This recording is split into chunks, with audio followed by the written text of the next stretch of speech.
So, you're looking for a dual cab ute. You need something that can do it all. Tough, family friendly, and right in that sweet spot when it comes to price. You're also looking for something different to Australia's two favourite utes, the Toyota Hilux and Ford Ranger. And for this test, we've grabbed the next two down in terms of popularity.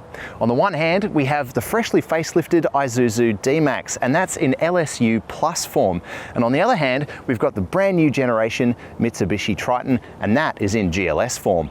First up, let's talk price tags. The sweet spot in the range for getting all the kit but not spending too much is usually that second from the top spot. And that's the two equivalent grades we've grabbed for these two utes this time around. See the prices on your screen now. Straight away, it appears that the Triton GLS gets an advantage.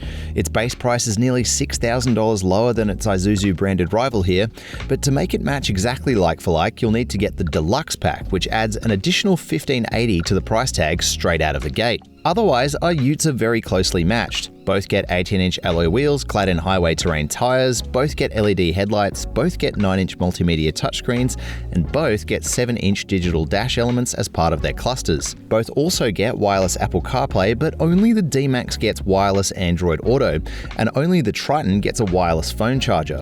To get matching synthetic leather seats with heating and power adjust features, you have to add that deluxe pack to the Triton as tested here. Elsewhere, both cars get keyless entry and push-start ignition, dual-zone climate and side steps, but only the D-Max gets auto walk-away locking, and only the Triton gets auto folding wing mirrors. Technically, the D-Max has more speakers, but to my ear at least, they didn't sound as good as the ones in the Triton.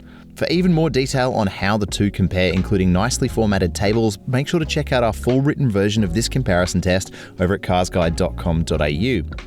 In terms of which one is better for equipment, well, it really is too close to call, but the Triton's price advantage, even with the deluxe pack added, is too hard to ignore. Now, both these utes arrived this year, but I think one certainly looks more contemporary than the other, and to me, it's the Triton. I like its new light profile, its tough wide stance, and its clean bodywork down the side, and I think that makes it stand out from the crowd. It also has a much more modern feeling cabin, with lots of clever little design touches to reflect Mitsubishi's current diamond motif in the seats, dials and patternwork. The screens are also nice and bright and at least somewhat customizable, and it ultimately feels a bit more techy and upmarket than its rival here. On the other hand, the D-Max plays it quite safe. Despite this year's facelift, I do think it's starting to look a little dated compared to newer options on the market, like the Ranger and the Amarok and of course the new Triton, but I don't think it puts a foot wrong and it'll be pleasing to many. On the inside, the D-Max continues on its rugged and even a little industrial vibe, with a bit more of a darker plain colour palette compared to the Triton.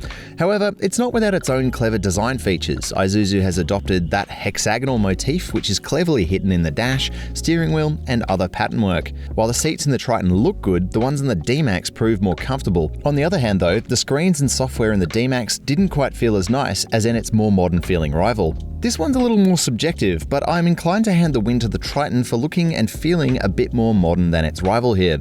Let's take a look at practicality next.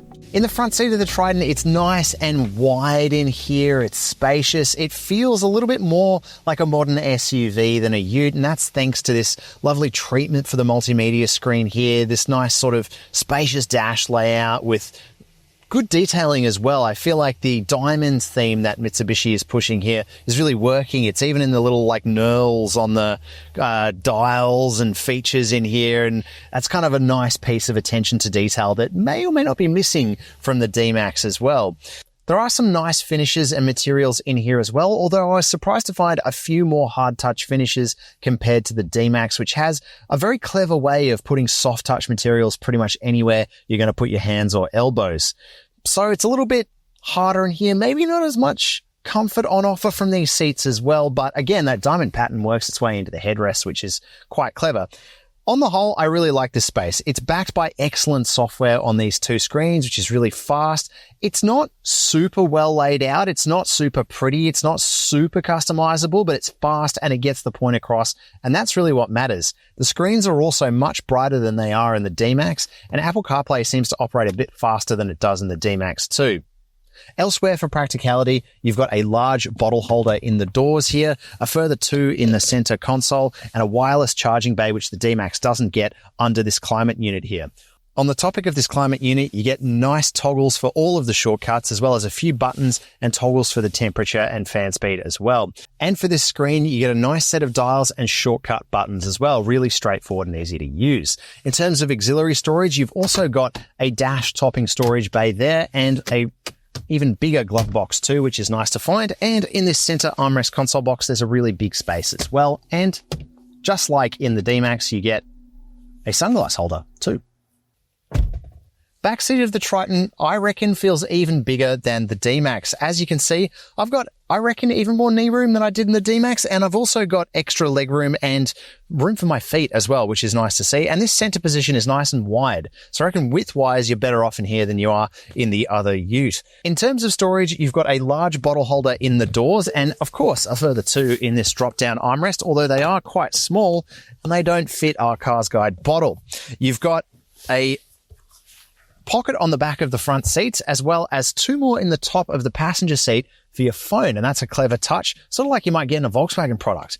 Down here, there's a USB-A, USB-C, and a 12-volt outlet. And in terms of climate, you've got adjustable air vents in the roof and an independent fan speed controller as well. Here in the cabin of the D-Max, and things are interesting because while overall it doesn't feel as contemporary as the more SUV-like cabin in the Triton, it does feel quite comfortable in here. There's plenty of soft touch materials in the doors. There's this nice soft touch armrest. The seat trim is surprisingly spongy and comfortable as well. And everything just seems to work. There's this new multimedia touchscreen for this facelift. It's larger this time around. The software on it is still kind of ugly, but it's much faster and much better laid out this time around. You also get two dials, one for tuning, one for volume, as well as a nice slick set of toggles for all of your climate functions. You don't need to adjust anything through the touchscreen, and that's nice to have. I will say though, both screens in here are a little dull compared to the ones in the Triton, which are much brighter and easier to see during the day. That was just another observation. The digital dash as well, this has been improved a lot this time around, especially considering where D-Max was before. It's got more features, it's got a couple of themes, there's a few customizable sort of screens you can look at. So I do like that touch this time around. In terms of practicality, there's a few things that you should probably know this time around. So as usual, there's a really big bottle holder in the door with a pocket down there as well. There's two more in the center console here, but they don't have those kind of adjustable sides. So if you've got a smaller coffee, it'll just sort of sink into there and disappear and potentially spill, which is a bit annoying. And then you've got a large storage area for phones, keys, and wallets and things under that climate unit there. But there's no wireless charger like there is in the Triton. That's worth keeping in mind. The center console box opens up, and there's a halfway decent space in there as well. You get a top of the dash storage area as well, which can be handy, and a decently sized glove box as well. And up here, there is a sunglasses holder. And there's a weird little tray on top of the dash as well. Not bad. Let's go have a look at the back seat. Okay, backseat of the D-Max. Well, as you can see, it's not too bad. I've got some room behind my own seating position there for my knees. There's plenty of space for my feet, even in that center position. That doesn't look too bad there. So you could probably, at a pinch, fit an adult in that center position. There's room enough for my head back here, which you can't say for every Ute in this class. And there's a couple of amenities too. You've got a large bottle holder in the door, which fits our nice 500ml CarsGuide bottle. And if you drop down the armrest, there are two more in there, although again, they don't have those adjustable ridges, so they'll fit one certain kind of bottle. On the console here, you've got two adjustable air vents and one USB-C outlet to power devices for rear passengers, as well as a little coat hook on the back of one of the seats. In terms of overall dimensions, the Triton is longer and taller, but somehow narrower, even though it doesn't look or feel it. Both have very similar curb weights and matching towing capacities, but the Triton scores nearly 100 kilos of extra payload capacity. The Triton gets a full-sized alloy wheel, while the D-Max gets a full-size steel replacement. Okay, when it comes to trays, the D-Max gets a longer tray overall, although it's not as wide or as tall as the Triton, and it has less room between the arches. Both trucks at this grade get plastic tub liners, but the rolling cover you see on the D-Max is an optional extra. See the price for that on your screen now. It also has the effect of making the tray in the D-Max lose its length advantage. For For this comparison test, we also did a payload test to see how each vehicle handled a significant weight in the trade. Look out for that in the driving section of this review. For more dimensions, including relevant clearance data for off-roading, check out the written comparison test at carsguide.com.au, where we've got it all organised in nice, tidy tables. Both our Utes here are 4-cylinder diesels, both use 6-speed automatic transmissions with low-range transfer cases, and both have rear diff lockers. From there though, they get a little bit different. The Triton uses a heavily upgraded version of the engine from the previous generation truck. It still measures 2.4 litres, but this time it has twin turbocharging and pips the D-Max for power. See total figures on your screen now. Meanwhile, the D-Max persists with the same literal truck engine which it is famous for. As usual, it measures 3 litres and has a single turbo, putting out steady power figures. See those on your screen now. Do we have a winner? Technically, the Triton produces more power and torque and has less emissions and lower fuel consumption as well as a higher payload, so on the raw numbers it's ahead. But as we discovered during the driving section of this review, there's a little more to the story. Both these Utes here also have an exhaustive list of active safety items. Make sure to check out the full written review over at carsguide.com.au to see them in a nice tidy table. But to cut it short, the Triton has 1 or 2 extra boxes ticked. One of them is a little bit annoying. Is it worth it? That's up to you. Let's take a closer look. Both have auto emergency braking, lane keep systems and blind spot systems with rear cross traffic alert, but only the Triton can have front cross traffic alert optionally fitted.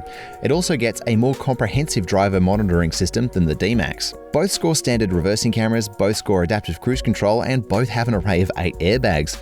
The pre-facelift D-Max scored a maximum 5-star ANCAP safety rating in 2022, while the new Triton was awarded a maximum 5-star ANCAP safety rating in 2024. Finally, what will it be like to own these two? Well, it looks like a clear win for the Triton, which gets a conditional 10-year and 200,000 kilometre warranty. It also gets 10 years of fixed price servicing and 4 years of roadside assist. On the other hand, the D-Max still offers an above-par warranty term at 6 years and 150,000 Ks. It also offers 5 years of fixed-price servicing, which is slightly more affordable than the Triton, and its roadside assist can be extended for up to 7 years.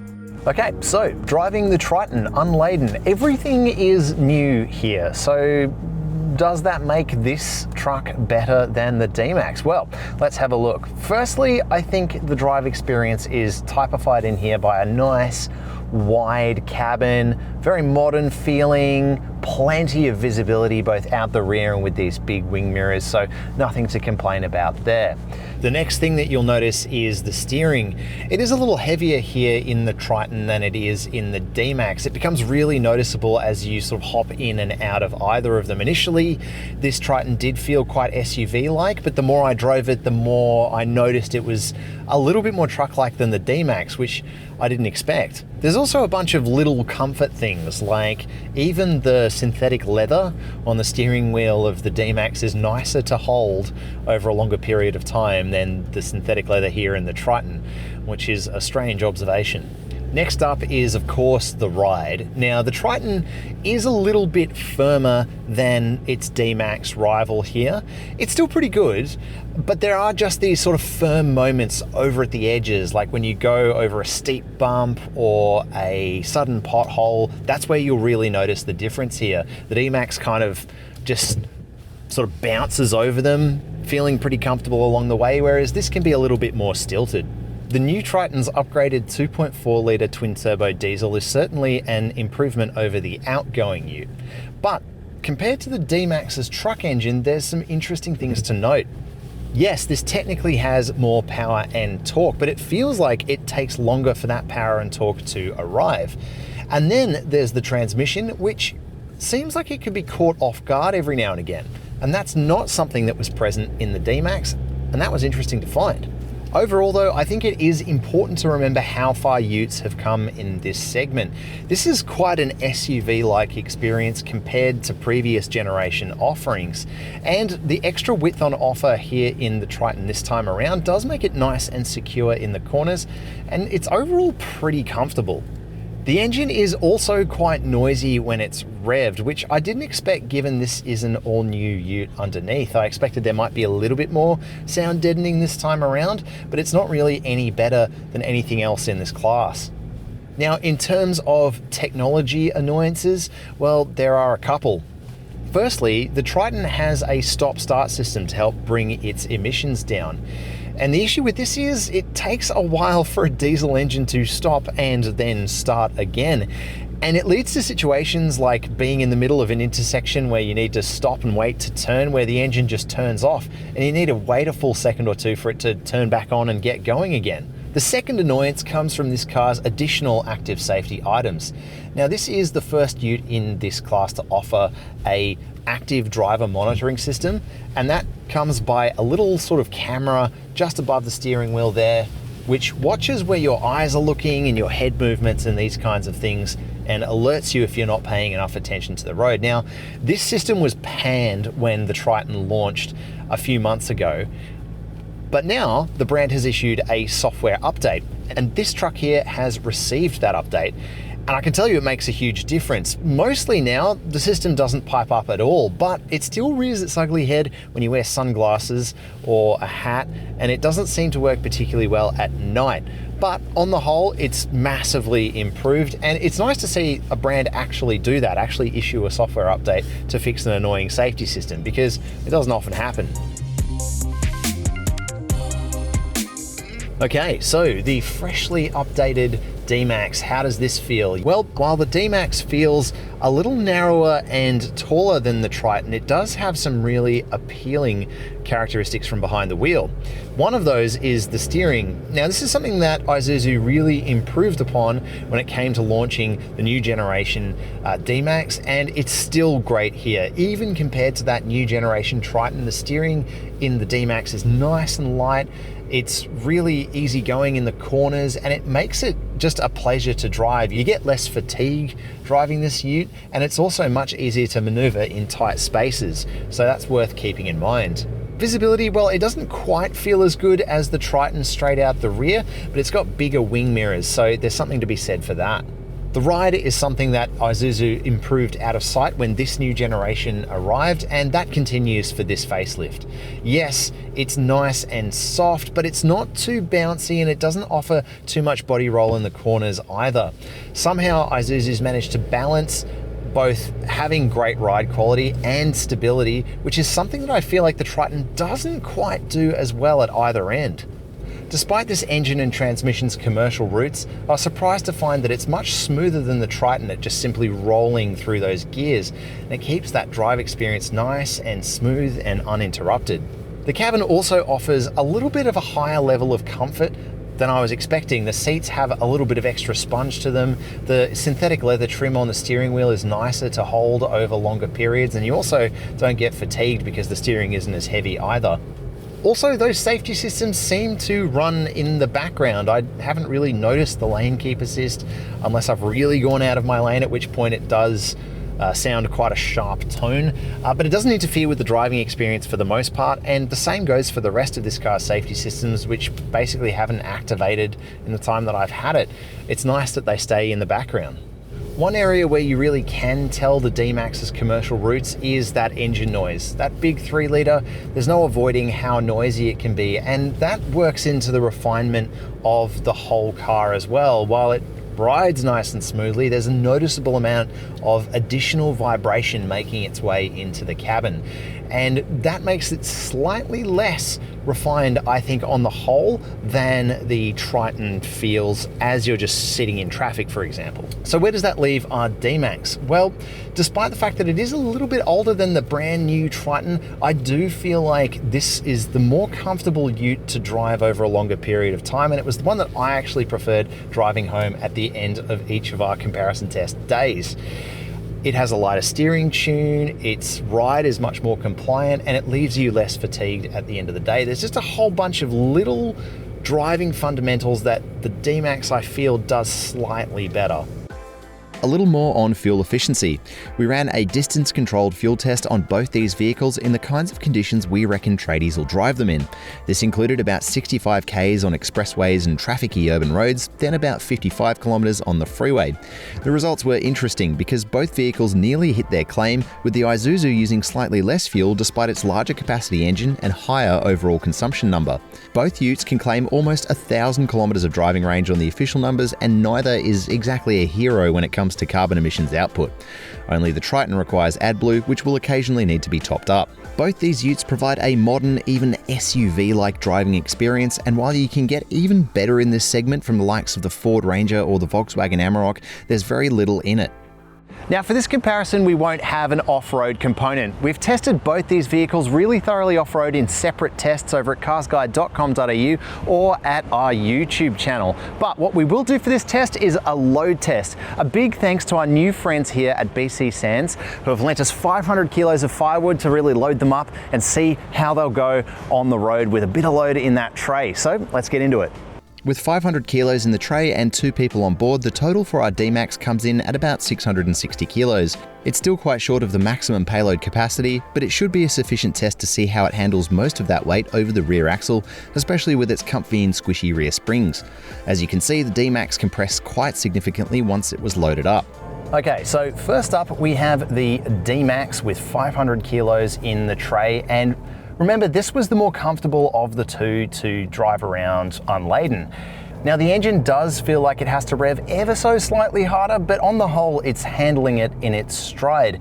And in terms of the ride, well, it's hunkered down obviously, and it's quite a bit more stable. It loses a bit of that extra bounce that it has when it's unladen, but it also doesn't feel like it's right up against those bump stops. It still has a little bit of bounce left to keep it quite comfortable, and it doesn't feel too unwieldy at all. So I'm pretty impressed with the D-Max on the whole. It's dealing with this like it was meant to. Some extra things about that ride too. It does feel as though it's handling large bumps, like speed bumps, really nicely, but it's not going to handle things like corrugations or sharp bumps like potholes quite as well. It does have a bit of a hard edge to it once you hit something like that with 500 kilos in the tray. The steering is also still really good. It's something that we liked about this car unladen. I still really like it when it's loaded up. It's similar to when you turn it up to full high mode and the steering stiffens up a bit. That's certainly what it feels like with that extra weight in the tray. And finally, in terms of fuel consumption, well, our D-Max is hovering around the high 11s or early 12s on the little drive loop that we've done. It'll be interesting to see how it compares to the Triton. Next up, it's the Triton's turn for the 500 kilos of firewood and 2 in the cab. Its firmer rear springs seem to compress less than the D-Max, although the extra width in the tray made it much easier for our forklift operator to load it in. But with its additional power, will it handle that weight better? Let's find out.